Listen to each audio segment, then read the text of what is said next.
আপনার নিজের সম্বন্ধে একটা ইনফ্লেটেড ধারণা তৈরি করতে হয় যে আই এম সামবডি।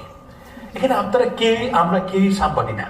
আমরা সবাই মারা যাওয়ার 30 বছরের পর আই ডোন্ট থিঙ্ক এখানে এমন কেউ আছে যাকে এই পৃথিবী মনে রাখবে।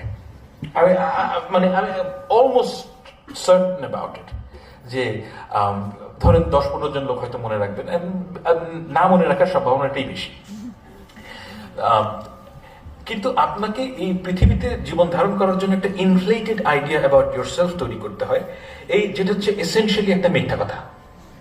এবং এই মিথ্যা কথাকে জারি রাখার জন্য আপনাকে আরো অনেক অ্যাসোসিয়েটেড মিথ্যা কথা বলতে হয়, যেটা বাংলাদেশে আমি খেয়াল করেছি যে সবার নিজের সম্বন্ধে একটা খুবই ইনফ্লেটেড ধারণা আছে যে আই এম সামবডি।